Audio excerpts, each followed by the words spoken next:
Aleluia. Vamos louvar aquele que é digno de todo louvor, Jesus Cristo. Amém. Exaltado nos céus, eu louvarei. Exaltado seu nome, louvarei.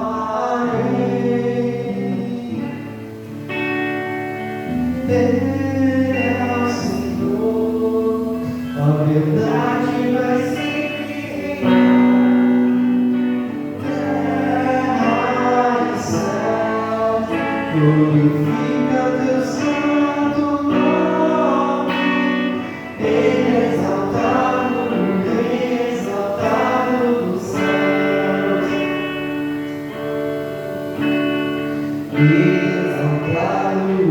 Exaltado nos céus. Eu louvarei, exaltado para sempre, exaltado no nome, louvarei.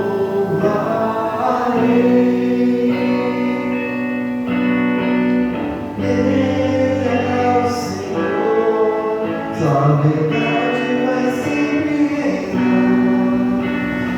reinar. Terra e céus, glorifica teu santo nome. Exaltado para sempre, exaltado nos céus. Ele é exaltado nos céus. Aleluia.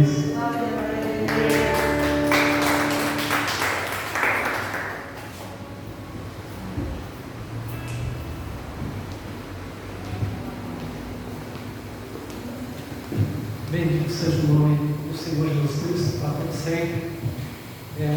Hoje nós tivemos, eu e minha esposa, conversando, e a gente havia feito uma pergunta ontem a respeito,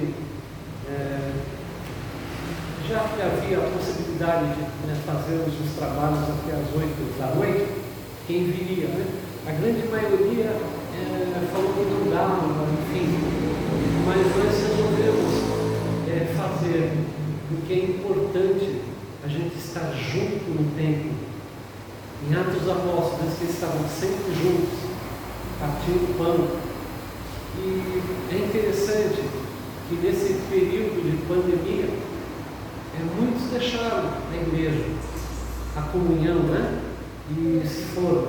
Por isso que a gente orou e falou, não, os irmãos que prontamente, as irmãs prontamente que falaram que viriam, nós vamos por amor a elas e vamos fazer assim.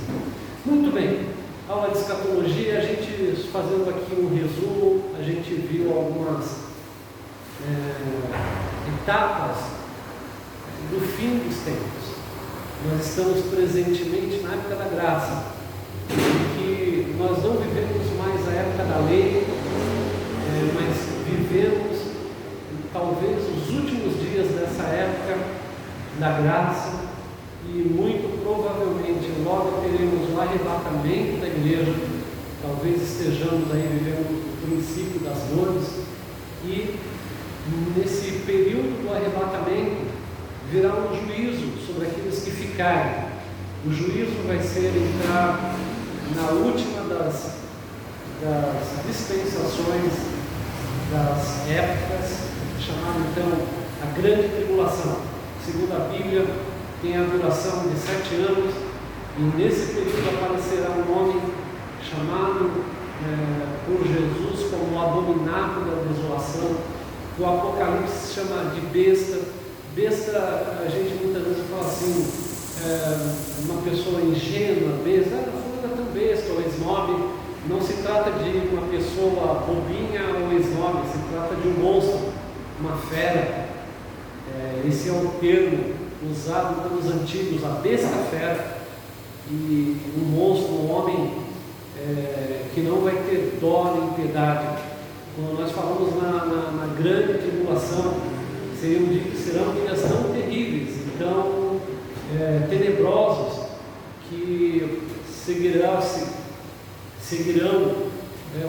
seguirá uma grande tristeza, e será um tempo de muita dificuldade, enfermidade, guerras, derramamento de sangue, derramamento mesmo da ira de Deus Todo-Poderoso através dos cálices, dos 7 cálices.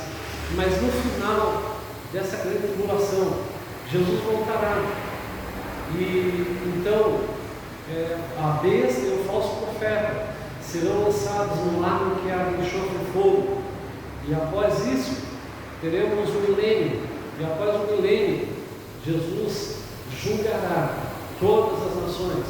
E Satanás e os demônios serão lançados no lago que arde enxofre e fogo. Muito bem.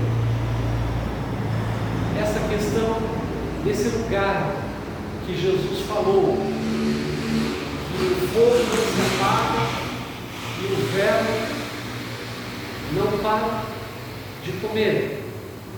No Antigo Testamento havia um lugar em Jerusalém em que as pessoas que estavam distantes de Deus, são os gentios e pagãos, elas iam adorar um Deus chamado Moloque. Moloque, segundo os arqueólogos, era uma representação de uma fornalha que tinha braços. Ele era feito de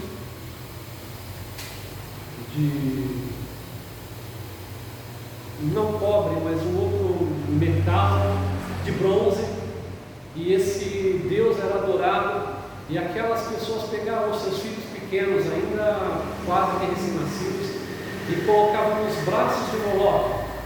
Então imagina que aquilo era uma fornalha ardente, tinha muito fogo, a criança morria agonizada no fogo de Moloque.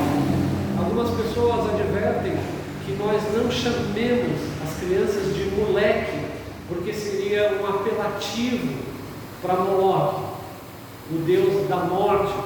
Muito bem, naquele ritual macabro, as pessoas faziam porque elas achavam que todo o infortúnio delas era porque Moloque estava punindo elas.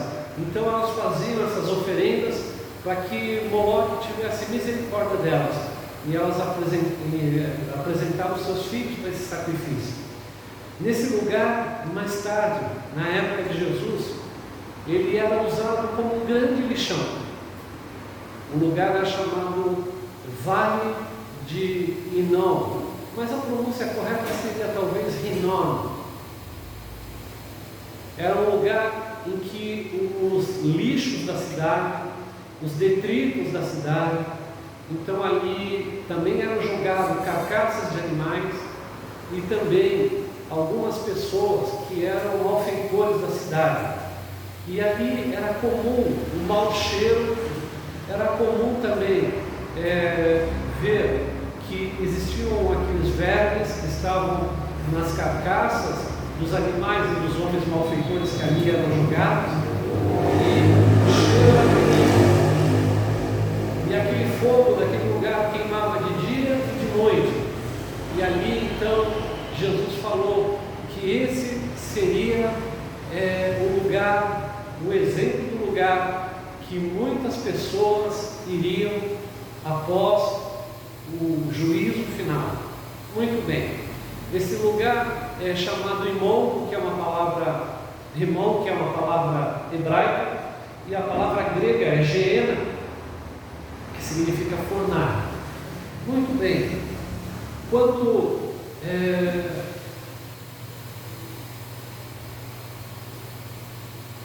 Jesus voltar e as pessoas se apresentarem diante de todos nós, vamos nos apresentar diante dele, e ele dará a cada um de nós segundo as nossas obras, e a todas as pessoas. Imagina que vão aparecer Lula, Dilma, imperadores romanos, Rainha Elizabeth, Joe Biden, todos. Será um grande julgamento. Então aquelas pessoas que não foram achadas no livro da vida irão para o tormento eterno. Vamos ver então aonde está essa passagem. Apocalipse, capítulo de número 20.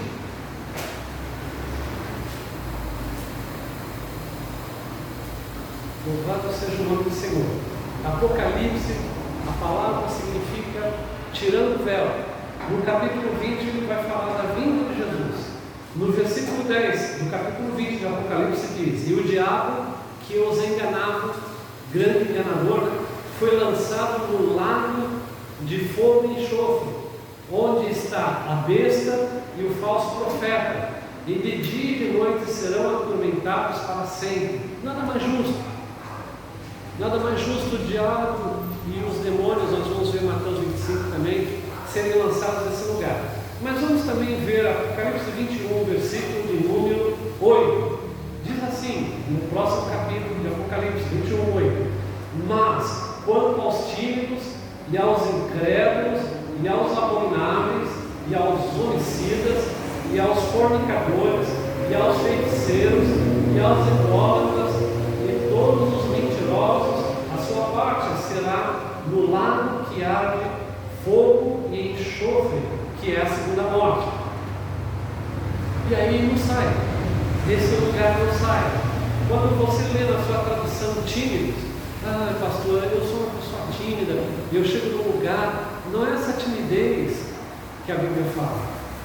Eu, antes de me converter, era muito tímido.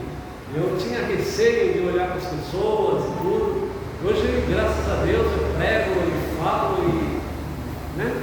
Então, mas não é essa timidez da gente ser assim, dá um testemunho, não, pastor, eu não posso dar um testemunho porque eu sou tímido. Não, a timidez aqui se refere àquela pessoa que não se achega a Deus. Nós temos que ter um cuidado, porque nenhum de nós é digno de se achegar a Deus, mas Jesus Cristo pagou o preço para que nós se achegássemos a Deus. Então não há motivo e nem desculpa de dizer, eu não sou digno. Jesus pagou o preço para sermos dignos. Então o tímido é aquele que não se aproxima de Deus, ou melhor, quando se aproxima, não crê que Ele é galardoador daqueles que o buscam e que Ele vive. Tem pessoas que falam assim, muitas vezes nos cultos para si mesmo, será que Deus existe? E muitas vezes isso é uma estratégia demoníaca para as pessoas duvidarem.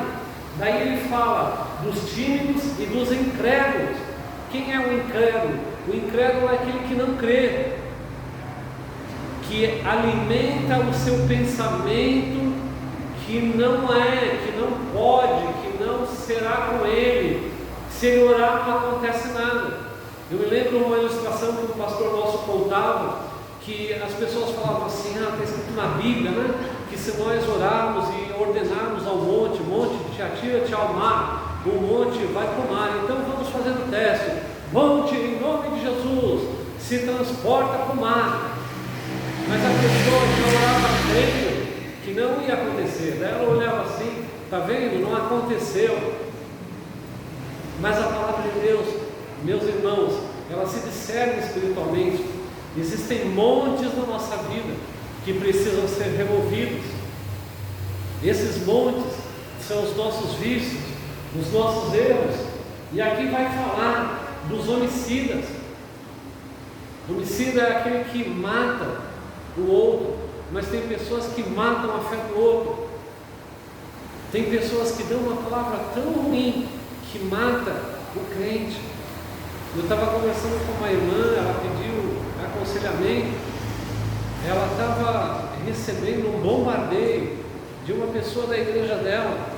Daí eu aconselhei ela para se abster, para não colocar lenha. Provérbios diz assim: sem lenha o fogo se apaga.